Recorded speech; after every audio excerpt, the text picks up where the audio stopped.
नमस्कार, प्रणाम। हम संजीत और आप सब देख रहे हैं एसबी न्यूज इंडिया 24। दोस्तों, आज हम दरौली विधानसभा क्षेत्र अंतर्गत आसाम में उपस्थित हैं। आप इस लाइव वीडियो के माध्यम से देख सकते हैं। और आज हमारे साथ भाजपा प्रदेश के नेता सुरेंद्र पासवान मौजूद हैं।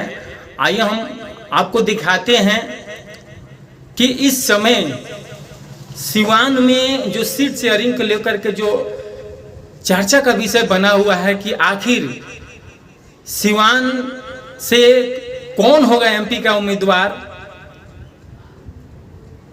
इंडिया महागठबंधन से कौन होगा, भाजपा से कौन होगा, ऐसी तमाम बातों को हम चर्चा करेंगे। सुरेंद्र पासवान जो कि हमारे साथ उपस्थित है, आप इस लाइव वीडियो के माध्यम से देख सकते हैं।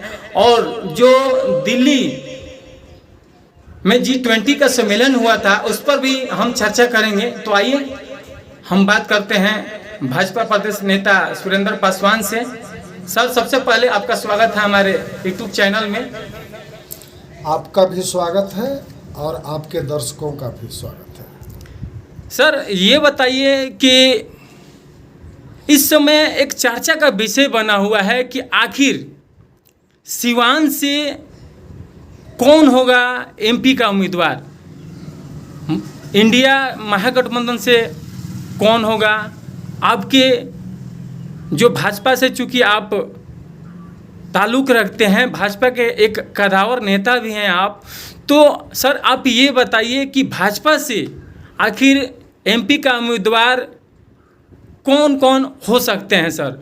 जैसे कि सुना जा रहा है, जो चर्चा का विषय है कि ओम प्रकाश यादव भी एक चर्चा का विषय बने हुए हैं कि वो भी हो सकते हैं, मंगल पांडे भी हो सकते हैं। तो आखिर आप बताइए, क्योंकि आप जो है कि कदावर नेता हैं और आपसे ये जो जनता इस लाइव वीडियो के माध्यम से देख रही है, वो जानना चाहती है कि आखिर भाजपा से कौन होंगे एमपी का उम्मीदवार। देखिए, भारतीय जनता पार्टी जो है, इसमें जो कार्यकर्ता हैं वे बिल्कुल निपुण हैं कोई भी चुनाव लड़ने के लिए। रह गई बात कि पार्लियामेंट का उम्मीदवार कौन होगा भारतीय जनता पार्टी की ओर से, तो भारतीय जनता पार्टी का हर एक कार्यकर्ता जी कैंडिडेट बनने के लिए लायक है और वह हर पार्टियों से सबसे बेहतर है। इस तरह से दावेदारी की बात आप कहेंगे तो माननीय पूर्व स्वास्थ्य मंत्री मंगल पांडे जी का भी नाम जोरों पर चल रहा है। जी ओम प्रकाश यादव जी का भी नाम जोरों पर चल रहा है। जी हमारे यहाँ मनोज सिंह जी भी हैं जी, जो चेयरमैन हैं, पूर्व में एमएलसी भी थे। जी व्यास सिंह उर्फ करणजीत सिंह का भी है, राहुल तिवारी जी भी हैं, संजय पांडे जी भी हैं। यानी कि इसमें बहुत सारा फहरिस्त है। अब रह गई कि पार्टी किस पर विश्वास करती है, पार्टी किसको चुनाव मैदान में उतारती है। पार्टी भाजपा कार्यकर्ता जिसको भी चुनाव मैदान में उतारेगी, भाजपा उसको जिता करके भेजने का काम करेगी। जी। तो सर ये बताइए कि आप तमाम नामों को जो है कि आप बता दिए, लेकिन आखिर हम विशेष करके अगर देखें तो सबसे चर्चा का विषय बने हुए हैं मंगल पांडे जी। कोई बता रहा है कि मनोज सिंह जो है कि उम्मीदवार हो सकते हैं, कोई बोल रहा है कि ओम प्रकाश यादव उम्मीदवार हो सकते हैं। तो हम विशेष करके हम किनको माने। देखिए पत्रकार महोदय जी, आप किसको मानिएगा नहीं मानिएगा, भारतीय जनता पार्टी कार्यकर्ताओं की पार्टी है और इसमें निर्णय जो है संसदीय बोर्ड करता है। संसदीय बोर्ड किसको सिवान के जंग में उतारता है, जंग जीतने के लिए। आप सब्र करें, आप संयमित रहें। वक्त आने पर भारतीय जनता पार्टी का प्रत्याशी आपके बीच में होगा, इसलिए इस पर चिंता करने की कोई खास बात नहीं। सर एक सवाल और भी है कि इंडिया महागठबंधन से इस पर भी जो जनता है जो है कि संभावना व्यक्त कर रही है, जिस तरह से कि आपसे अभी हमने पूछा कि भाजपा से कौन हो सकता है एमपी का उम्मीदवार, तो आपने सारी बातें आपने बहुत ही बेखूबी से बताई, बहुत ही एक अंदाज में आप बताए कि थोड़ा सा इंतज़ार करने का ज़रूरत है, वक्त आएगा तो पता चल जाएगा। ठीक उसी प्रकार से जो है कि इंडिया महागठबंधन से जनता ये जानना चाहती हैं, चूँकि आप बहुत ही पुराने नेता हैं और बहुत ही बेबाकी से जो है कि अपनी बातों को रखते हैं, इसलिए हम जो है कि हम आपसे जानना चाहते हैं, ये जनता जो है कि जानना चाहती है जो कि हमारे चैनल से जुड़ी हुई है। तो आप सर ये बताएं कि इंडिया महागठबंधन से जो कि चर्चा का विषय बना हुआ है, जिसमें कि 7 पार्टियां हैं, तो 7 पार्टियों में सबसे ज़्यादा भाकपा माले का जो है कि यहाँ पर एक चर्चा का विषय बना हुआ है कि भाकपा माले जो है कि 5 सीटों की दावादारी की हुई है, जिसमें सिवान सीट को जो है कि मुख्य प्राथमिकता दी हुई है। तो इस पर आप क्या कहेंगे सर?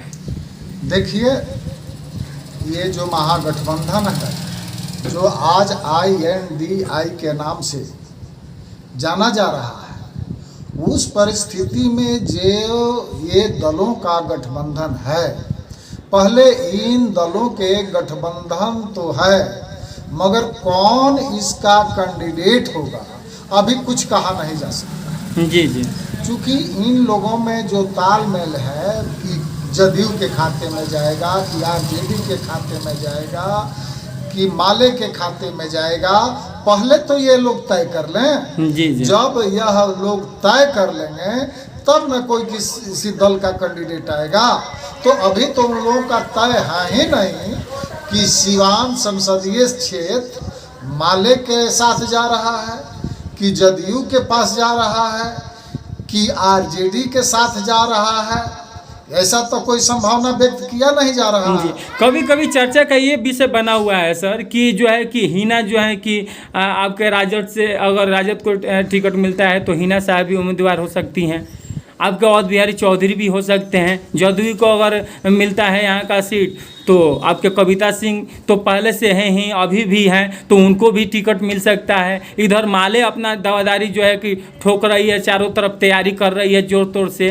तो दावा ठोकना कहीं से गलत बात नहीं है। जो नेता जिस दल में रहता है उसमें उसकी दावेदारी रहती है। जी।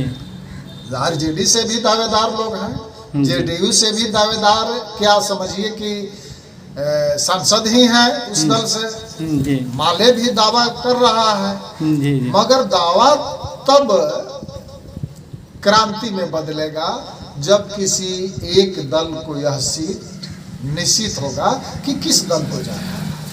अच्छा सर, एक सवाल यहाँ पर और भी उठ कर के आ रहा है कि ऐसा सुनने में मिल रहा है, ये हम बातें नहीं बोल रहे हैं, ऐसा सुनने में मिल रहा है कि हिना साहब जो हैं अगर उनको टिकट नहीं मिलता है MP का तो वो लोजपा भी ज्वाइन कर सकती हैं। तो ये कहाँ तक सत्य है, क्या ये बातें सही है या गलत है? सर आप बता सकते हैं, हम जो जानता है ये बातें जानना चाहती हैं, तो सर आप बताएं सर इसके बारे में क्या। देखिए, अरे कैंडिडेट कोई ना कोई या निर्दलीय भी लड़ सकता है, लड़ने वालों को रोका थोड़े गया है। मगर सवाल है कि लोजपा गठबंधन को मात्र पूरे बिहार में 6 सीट ही मिला। तो जब 6 सीट मिला है और उसके 6 सांसद आज भी वर्तमान में हैं, उस परिस्थिति में कौन सीट बदलेगा कौन नहीं बदलेगा, और हिना साहब जाएंगी या नहीं जाएंगी, भाजपा तो सिवान को छोड़ने के लिए तैयार नहीं है। यहाँ पर लोजपा का मिलना हमको नामुमकिन लगता है। यहाँ सिवान से भारतीय जनता पार्टी का ही कार्यकर्ता कोई ना कोई लड़ेगा, यह निश्चित है। सर एक सवाल और भी है कि अभी आप देख रहे हैं कि पूरे देश में जो है, देश ही नहीं बल्कि पूरे विश्व में जो है कि भारत का नाम का जो है कि डंका बज रहा है, क्योंकि पूरे विश्व की निगाहें दिल्ली पर था, राजधानी दिल्ली में था, और पूरे विश्व के कदावर नेता, राष्ट्रीय अध्यक्ष सभी लोग जो है कि दिल्ली में एकजुट हुए थे, वहाँ पर इकट्ठा हुए थे। तो आप ये बताइए, जो कि G20 सम्मेलन हुआ, तो इस G20 सम्मेलन से आप कितना खुश हैं? जैसे कि कुछ लोगों का कहना है, जो प्रतिपक्ष पार्टियां हैं, जो वो उनका कहना है कि जो भी पैसा इन्वेस्ट हुआ, ये 20 करोड़, कोई बोल रहा है 50 करोड़, तो ये सारे पैसा मतलब कि अच्छा, मतलब ये खर्च करना उचित नहीं था।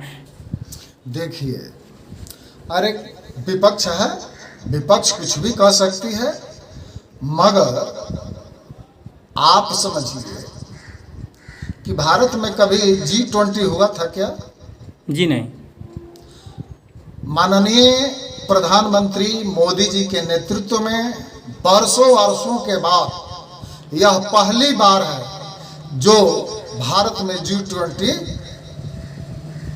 हुआ है, और इसमें देशों के जो राष्ट्रपति हैं या उनके प्रतिनिधि हैं इसमें आए हैं, और राष्ट्र के साथ विश्व पर फोकस दिया गया है कि हमारा विश्व कैसे सुरक्षित रहे, हमारा विश्व कैसे विकसित हो, हम विश्व के लोग कैसे किसी विकट परिस्थिति में देश का मदद कर पाए, उसके लिए G20 था।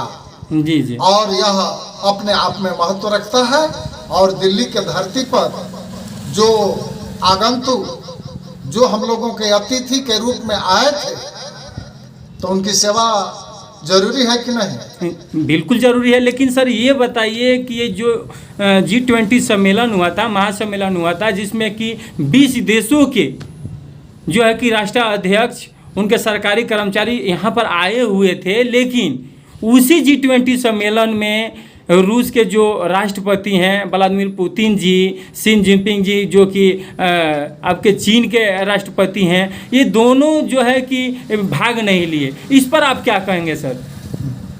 देखिए, आपके यहाँ ही कोई उत्सव पड़ता है, तो उस उत्सव में सारे रिश्तेदारों को आप इनविटेशन कार्ड देते हैं, मगर कुछ परिस्थितियां होती हैं कि कोई रिश्तेदार नहीं आ पाता है। जी। वही परिस्थिति थी कि रूस के राष्ट्रपति नहीं आ पाए। जी। नहीं आ पाए, फिर भी अपना प्रतिनिधि तो भेजे। जी। तो जिसका प्रतिनिधि आ जाता है तो समझ लिए कि वहां का राष्ट्रपति ही आ गया। तो इस पर कोई विवादास्पद बयान नहीं होना चाहिए। और जो आप कहे कि बहुत ज्यादा खर्चा हुआ, बहुत ज्यादा लुटाया गया, मगर आपके घर कोई रिश्तेदार आ जाता है तो उसकी सेवा टहल हम करेंगे। उसी तरह से भारत देश में आने वाले जो हमारे मुख्य अतिथि थे, उनकी सेवा के लिए, उनके सम्मान के लिए जो भी खर्च हुए हैं वह कहीं से नाजायज नहीं है। वह कांग्रेस की भी सरकार होती तो करती।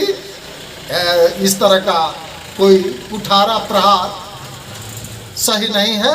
आतिथ्य सेवा है, भारत आतिथ्य सेवा करना चाहता है।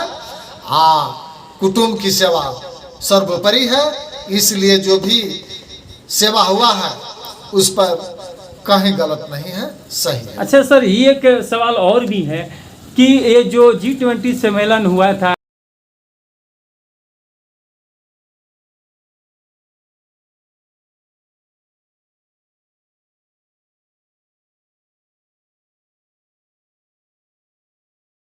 मंत्री जो माननीय मुख्यमंत्री जी हैं G20 में सम्मेलन जो है कि भाग लिए थे, और भाग लेने के बाद तमाम पार्टियां जो है कुछ अलग निगाहों से देखने लगी। जैसे कि उनका कहना है कि G20 सम्मेलन में जो मुख्यमंत्री नीतीश कुमार जी हैं G20 सम्मेलन में भाग लिए, प्रधानमंत्री से मिले, तो उनको मिलने के बाद कुछ आइए कयास लगाया जा रहा है कि कहीं वो पलटी तो नहीं मारेंगे। देखिए, ये बाबू नीतीश कुमार जी हैं, कब क्या करेंगे, कब कहाँ जाएंगे, कब पलटी मार देंगे, वही जानते हैं। और उनके चरित्र से सब लोग वाकिफ हैं कि भाई कब पलटी उनको मारना है, कब कहाँ जाना है, कब कहाँ रहना है। तो इसमें कोई अतिशयोक्ति नहीं है। हो सकता है कि महागठबंधन छोड़कर एनडीए में जा सकते हैं, तो उनका बधाई है, हुआ में हम लोग स्वागत करेंगे। तो अभी आपने देखा कि भारतीय जनता पार्टी के प्रदेश नेता सुरेंद्र पासवान ने अपनी बातों को किस तरह से बेबाकी अंदाज में इन्होंने किस तरह से जनता को बताया कि जो सीट शेयरिंग की जो बातें हैं, चाहे वो इंडिया महागठबंधन की बातें हो, चाहे वह भाजपा की बातें हो, अभी थोड़ा समय है, समय आएगा तो सब पता चल जाएगा कि आखिर किस पार्टी से, किस महागठबंधन से कौन होगा सीवान जिला एमपी का उम्मीदवार। तो थोड़ा सा समय है, समय का इंतजार करे जनता, वो सारी बातें समझ में आ जाएगा। रही बात G20 की, तो G20 पर भी उन्होंने बेबाकी से अपनी बातें रखे। उन्होंने क्या बताया अपने अभी लाइव वीडियो के माध्यम से, अभी आपने देखा कि जो G20 सम्मेलन में जो भी खर्चा हुआ, इनका कहना है कि जो भी खर्चा हुआ ये नाजायज नहीं हुआ है, बिल्कुल जायज हुआ है और ऐसा होना चाहिए। अपने अतिथि का सम्मान करना ये अपना दायित्व है और हम लोग वसुधैव कुटुंब को मानने वाले हैं और हम लोग जो है कि पूरे देश को अपना परिवार मानते हैं। इनका कहना है किस तरह से अपने बातों को कितनी बेबाकी तरीके से इन्होंने जवाब दिया, तो आप इनकी बातों से कितना सहमत हैं, आप हमें मैसेज के जरिए, कमेंट के जरिए जरूर बताएं। और अभी तक हमारे चैनल को लाइक और सब्सक्राइब नहीं किए हैं तो फटाफट हमारे चैनल को लाइक और सब्सक्राइब करें और ज्यादा से ज्यादा शेयर करें, ताकि सबको पता चले कि सीवान से आखिर कौन होगा एमपी का उम्मीदवार। तब तक के लिए हमें इजाजत दे। कैमरामैन प्रिंस के साथ मैं संजीत कुशवाहा। जय हिंद, जय भारत, वंदे मातरम।